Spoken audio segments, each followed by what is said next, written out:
Good morning. Happy Halloween. Please bear with me. My wife dragged me to the Dead show last night, and so I woke up with a splitting headache.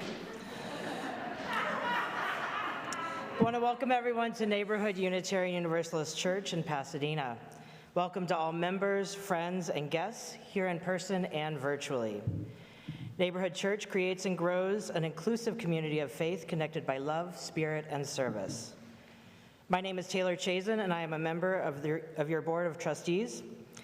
Today's service is led by a guest preacher, Michael Eselun, our Director of Music, Dr. Zenaida Robles, and our staff musician, Wes Lung. Michael Eselun serves as the chaplain for the Sims-Mann UCLA Center for Integrative Oncology. Two-time TEDx speaker, Michael speaks extensively to healthcare professionals, patient populations, and faith communities across the country. He's also worked as an activist and educator addressing anti-LGBTQ bias in the larger community for over 30 years. Michael was recently inducted into the UCLA Simmel Institute Eudaimonia Society in recognition of having lived a meaning-driven life. He has 4 volumes of CDs available for purchase outside on the patio today, or you can contact Michael through his website, www.michaeleselun.com. Please take a moment to silence your devices as we begin our service. There are many ways to connect with our church community throughout the week, both in person and virtually. Whether you're new or ready to find new ways to engage, please visit our website and social media to learn more. Today, the Board of Trustees and Transition Team continue their series of group listening sessions today after service in Ross Chapel. The discussions held so far have been terrific, and if you haven't already attended one, I encourage you to attend one of today's. Please come share your experience with previous ministries, hear others' experiences, and help us create a collective vision for our next senior minister. Be sure to be counted as part of our beloved community. If you haven't renewed your membership and made a financial pledge this church year, please click Give on our new website. If you are unable to make a financial commitment at this point in time, you are still considered a full member of our community. Just let us know you're here. The proposed 8th principle affirms and promotes actions to accountably dismantle racism. As part of our year-long study of the principle, the 8th Principle Steering Committee will hold congregation-wide meetings on the next 2 Sundays, November 7th at 12:30 and November 14th between services to discuss expectations, hopes, and concerns. These will both be held in the Ross Chapel. Please see the newsletter for more information. Neighborhood Church upholds a covenant of right relations through which we commit to act so that the needs of the individual and the greater faith community can be in harmony. We covenant to honor one another, engage one another, and give to one another and our institution. Again, welcome to Neighborhood Church.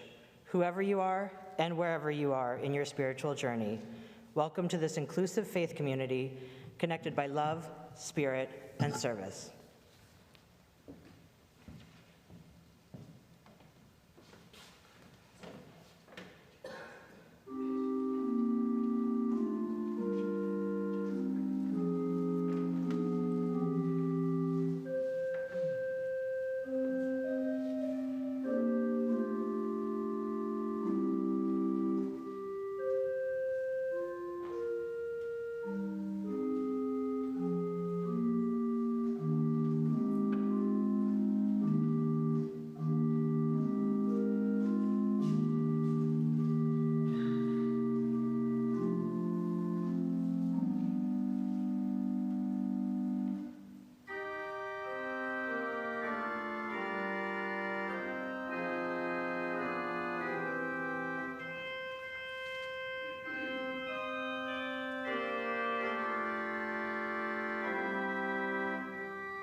Good morning. It's wonderful to be back here. As a call to worship this morning, I'd like to offer these words by Richard Rohr. How am I ready to surrender? I believe profoundly in the necessity of surrender, but I don't think we can chart its course ahead of time. Our own private salvation projects seldom do the job. Surrender is something that is done to us more than something we do ourselves. In Joseph Campbell's book on the hero's journey, he says that the only way to be a hero is to prepare and be ready for when the moment comes. You might say that is the point of all spirituality. Someone else must determine the timing, the circumstances, the shape of the ordeal. None of us can engineer our own transformation, or it wouldn't be transformation at all, but merely cosmetic surgery to make us think well of ourselves. You can't choose ahead of time which dragon you will slay or how you will slay it. It will probably slay you. So be sure you are well practiced at dying. As we come together in community, both here in person and virtually, we're very aware of all of which we have had to let go, not the least of which at the most basic level, coming into physical presence with one another.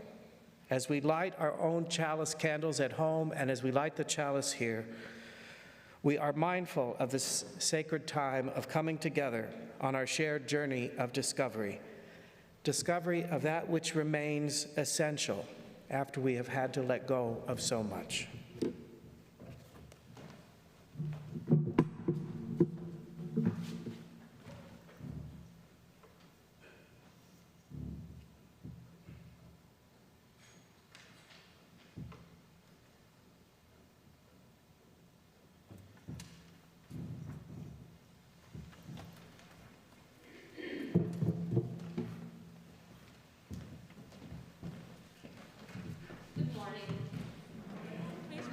Body or in spirit, and join us in singing hymn number 205 in your gray hymnal, Amazing Grace. Stay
Good morning. My name is Marilyn Rupar Dubner. A neighborhood church has been my spiritual home for many years. I'm also a member of Team Lucas for the Greater Los Angeles Walk Out of the Darkness. The walk will be held here in Pasadena on Sunday, November 6th. Our team has joined a community of people from hundreds of cities across the country in support of the American Foundation for Suicide Prevention's mission to save lives and bring hope to those affected by suicide. We walk in honor of Lucas Pender, whose young life was cut short by suicide in 2012. During his way too short time on earth, Lucas was a shining light to many. Since suicide took him from us on November 8th, 2012, the world has been a little less bright. Lucas was a part of the youth program here at Neighborhood Church.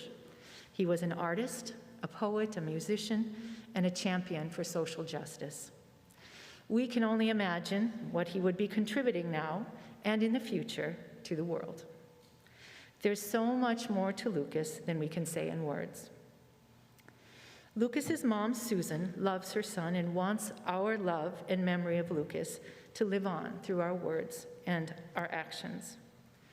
Your contribution today will shed light on the darkness of those contemplating suicide and experiencing depression. You can simply deposit your donation in the box in the narthex after the service. I've attended the Out of the Darkness walk for 3 years now, and the thing that stays with me most is the necklaces. As a walker, you can choose necklaces based on how suicide has affected your life. For example, if you've lost a friend to suicide, you take a purple beaded necklace. If you have a loved one who has contemplated suicide, a teal one. Loss of a sibling or a parent, each has a different color. And there are many different colors. As you look around, you can see how many people are affected. Most people have more than one color around their necks. To me, this is profoundly moving. And I'm thinking that in any group of people, like those of us gathered here today, there probably would be many of us who might have at least one color representing how this has affected us. There's still time to join Team Lucas if you'd like to walk with us on November 6th. Simply look for the link to join our team in the church newsletter, or visit Matt Vasco, who is our team captain, at the religious education table following the service. Thank you.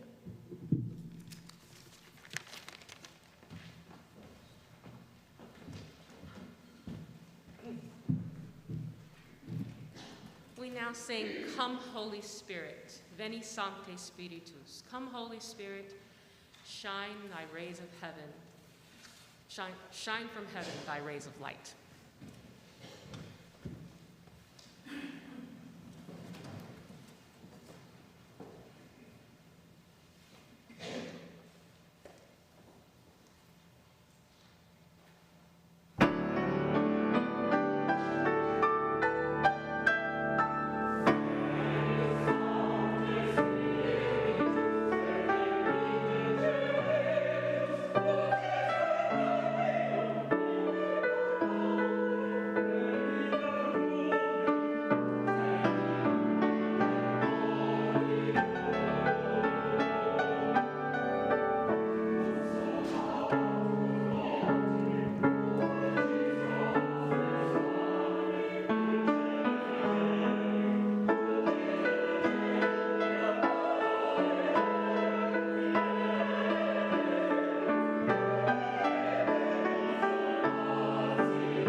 As we move into this time of silent reflection and contemplation, I invite you to get comfortable in your seats, maybe close your eyes if you feel so comfortable. And let's just take a few nice deep breaths together. As we breathe, we quiet our minds, we let go of the concerns of the day, of the week behind us, of the week ahead of us, and we simply follow the empty breath. Richard Rohr asserts his belief in the necessity of surrender, of letting go. As we move gently into our communal silence, we also move into a space of surrender to that which is beyond our control, and we open ourselves to a peace that just may be waiting for us there.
Michael, thank you so much.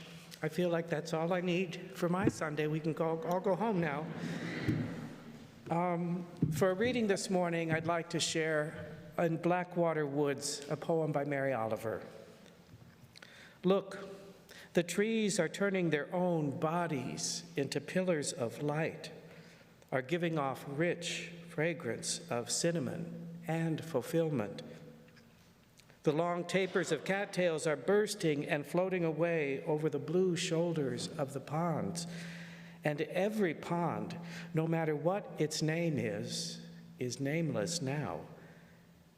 Every year, everything I have ever learned in my lifetime leads back to this: the fires and the black river of loss, whose other side is salvation, whose meaning none of us will ever know. To live in this world, you must be able to do three things: to love what is mortal, to hold it against your bones, knowing your own life depends on it. And when the time comes to let it go, to let it go.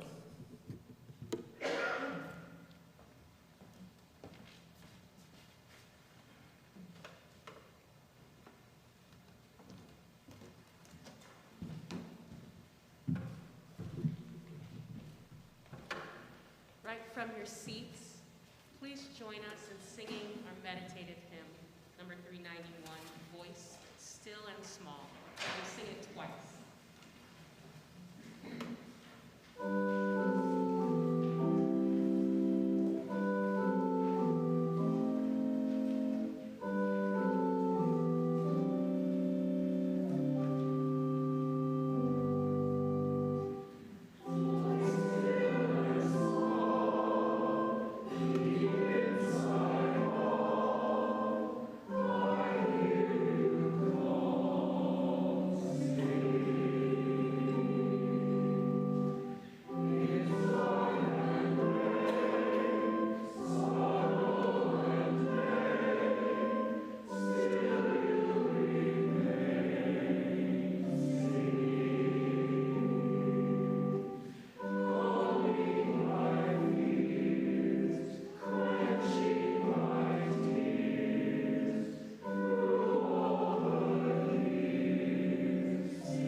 The well-known Buddhist author and teacher, Pema Chodron, offers us this in her book, When Things Fall Apart.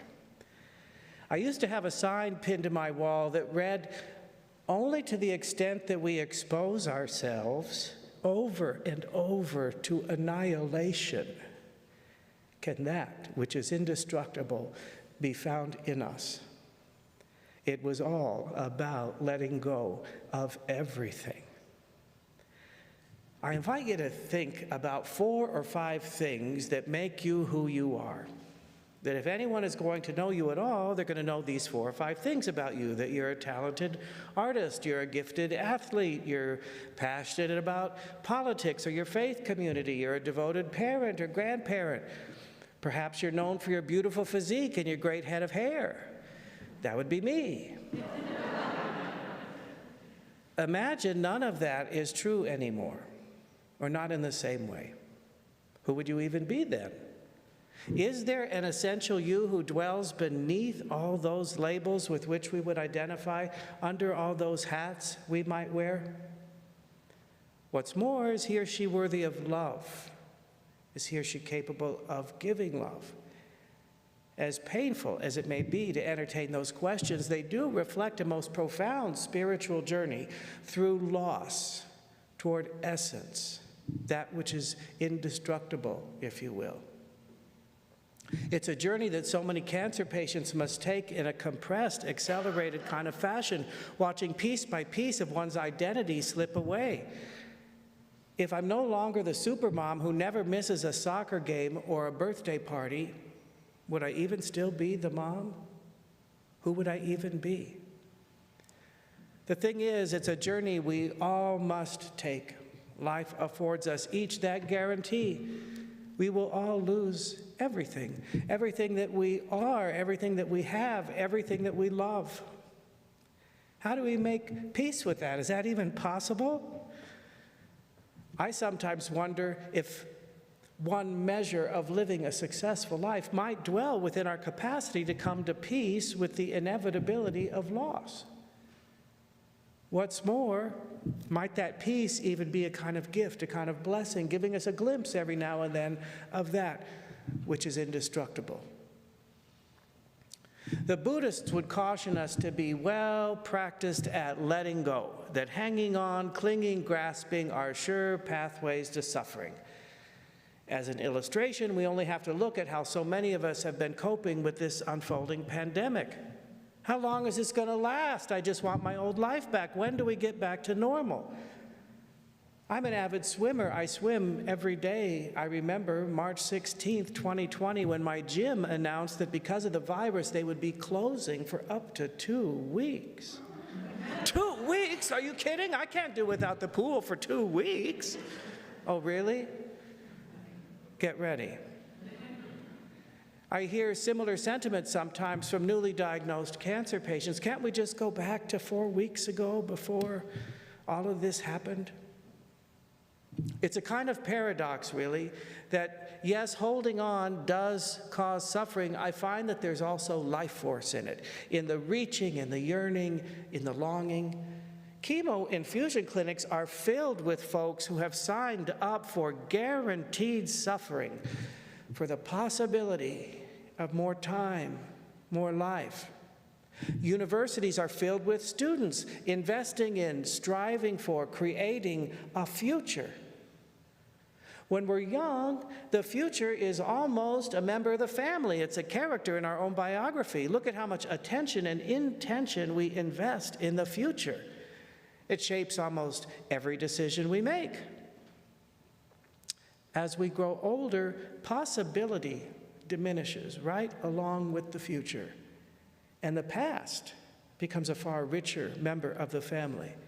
Memories, stories that might soothe us or bring us peace, or stories that might just as soon haunt us. But either way, stories that offer the possibility of meaning. In the saddest irony, some of us will even lose those in time. How do we make peace with that? Is there any meaning to be found in everything we will lose? I am not so arrogant as to think I have any answers at all.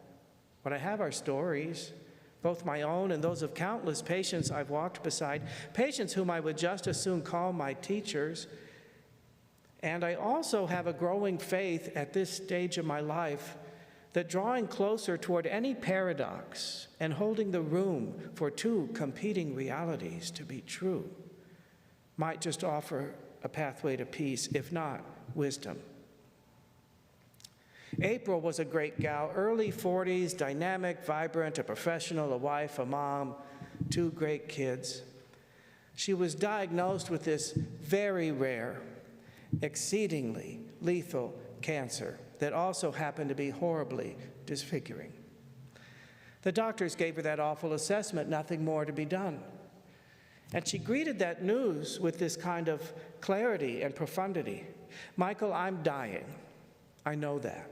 It's the truth. But you know what? It's only one truth of many truths. Her openness to that statement and her willingness for it to shape the remainder of her days was truly something to behold. There are those who cling so valiantly, too, to those one or two aspects of one's identity that without them, life simply wouldn't be worth living. That clinging actually keeps them going.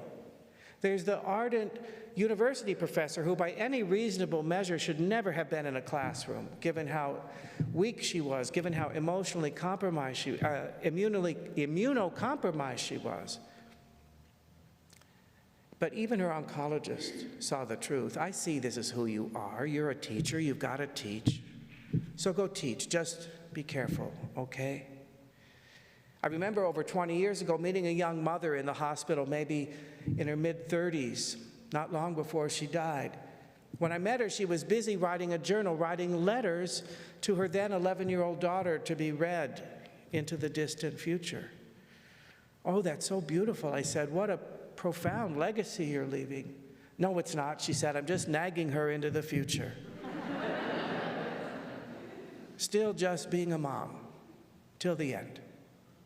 Sometimes it might even be an object that we cling to with such defiance, as some sort of remnant of an aspect of ourselves we don't want to let go. Maybe an old ID badge from a long-gone career, maybe a wedding dress, maybe an old army uniform.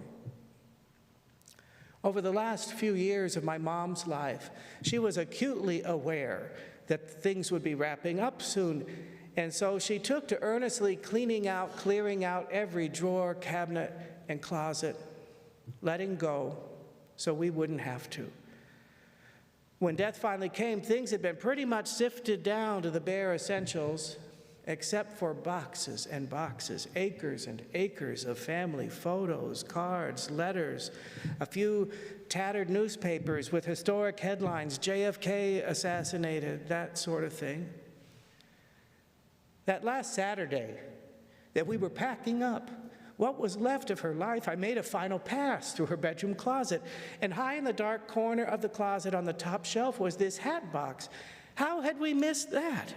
I pulled it out and opened it up. I couldn't believe my eyes. And I felt this searing stab of pain, of grief, and amazement. It was the hat, this hat that had become legendary in my memory. Her Donna Reed hat, I called it. She looked just like her when she wore it. A little pillbox hat covered in champagne silk leaves, each one tipped with a teeny seed pearl. She bought the hat to go with a light blue brocade suit that she would wear to her best friend Janet's second wedding at the Desert Inn in Las Vegas. Maybe 1962 or so. My mom was quite the glamorous dresser in her day. Earlier that afternoon, in fact, I'd come upon the photo of the wedding party in the original Desert Inn folder. There my mom and dad were, seated at the table looking so young, so handsome, so beautiful. And there was my mom in the hat, the only one with a hat on. The thing is, I also knew that under the table were the most stunning pair of pointed-toe gold lame stiletto heels.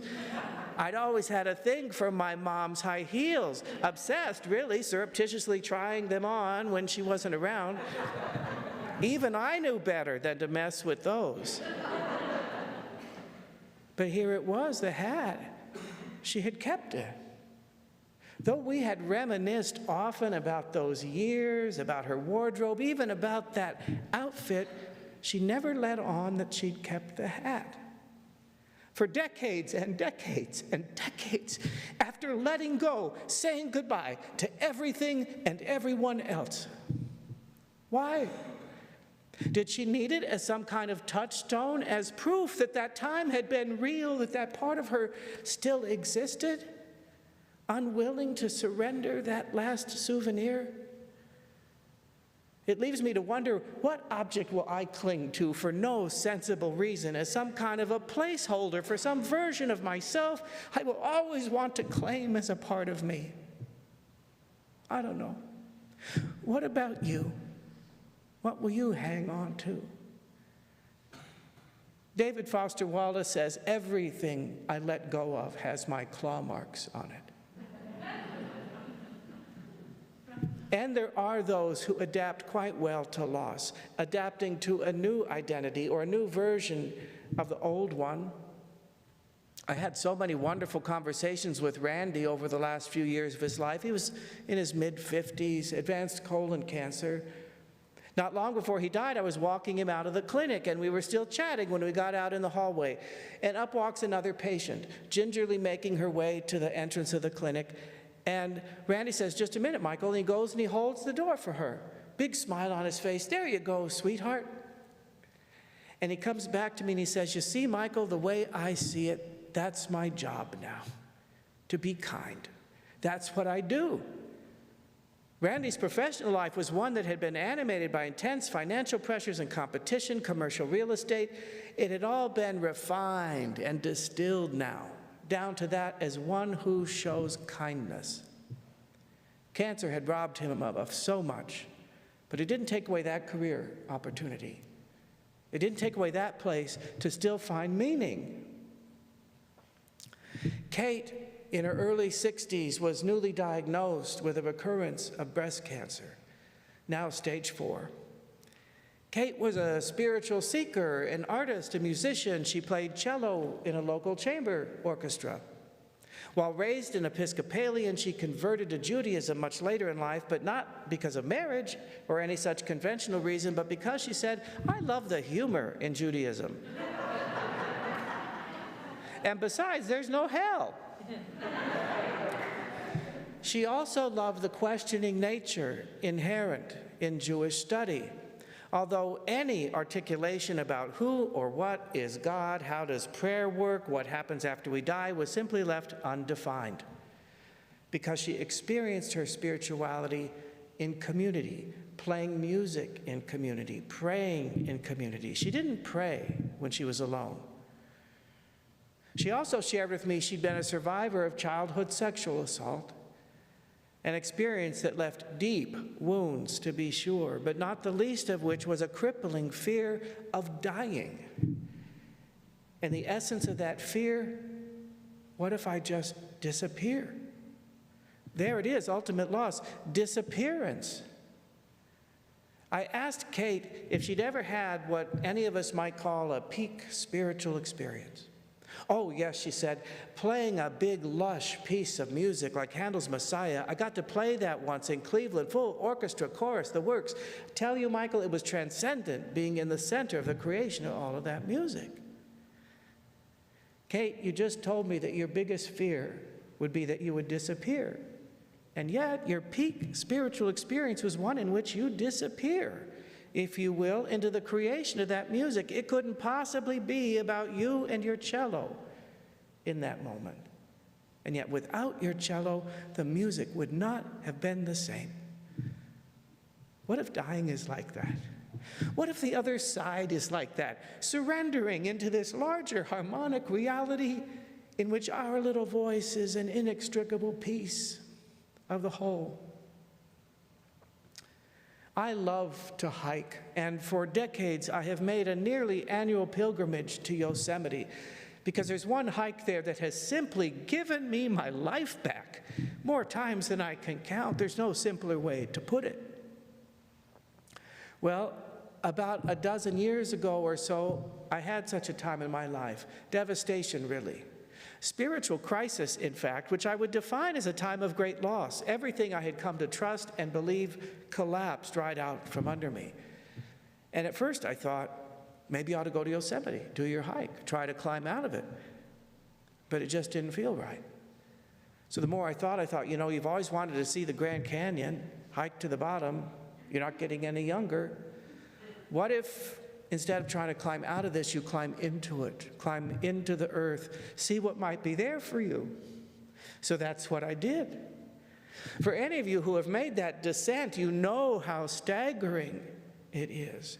And the wisdom that came to me was so clear, quick, concise, profound. The Grand Canyon is only grand because of what's been lost, not because of one thing that's been added. One particle of soil at a time, letting go, releasing itself into the water over the span of 5 million years, swept away by something so simple as water. It's incomprehensible. I spent that night at the Phantom Ranch at the bottom of the canyon. It's a charming, historic, albeit Spartan compound, dormitory-like cabins, communal dining room. That night, the lovely gentleman who served us dinner asked for our attention before we dug in, wanting to offer us a kind of invocation or blessing. My friends, I want to welcome you here, and I hope that while you're here, you take some time to be still and feel the power of this place, the sacredness of it, the majesty of it. It's like Jerusalem or Mecca for the native people. And he went on to say, and no matter how hard it was for you to climb down here this morning, climbing up tomorrow is going to be so much easier. Of course, there were incredulous groans from around the dining table. Yeah, right. And if not, he said, rejoice, rejoice, you got no choice. I love that. I come back to it again and again as a kind of mantra. Rejoice, rejoice, you got no choice. What if, like the Grand Canyon, we are being carved out for our grandeur, hollowed out by loss, so that maybe on our descent we catch a glimpse every now and then of that which is indestructible. Sure, let's savor each vista, cherish each memory, hold on, you bet. But with an oh-so-light touch and a willingness at any moment to let go. Except perhaps for that one thing.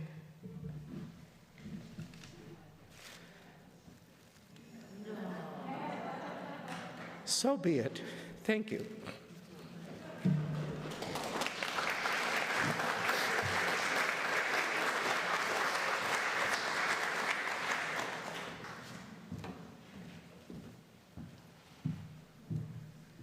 Our closing hymn is number 391. But no, I'm sorry, forgive me. Sorry. 168, sorry. Please rise in body or in spirit and join us in singing One More Step.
I invite you to perhaps close your eyes and let's take a few nice deep breaths together, breathing in the love, the intention, the commitment of this community to come together and to connect, despite all that there is now to separate us physically. As we exhale, can we release the light and the radiance of our coming together, not only back to one another, but to the larger circles of life? I invite you to maybe even stretch your arms out right now where you're sitting and imagine our embrace of each other in those larger circles of life, getting a sense of our connectedness to a place beyond time and space, despite the isolation of this moment. As we breathe into that embrace, can we also embrace that part of us that really wished for something else, something other than what we've got? That part of us that does not want to let go. Can we extend tender compassion to that part of ourselves, even as life pulls much that we love from our grasp? May we find peace in that delicate balance between holding on and letting go. So be it. Thank you.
Kiss that kitty for me.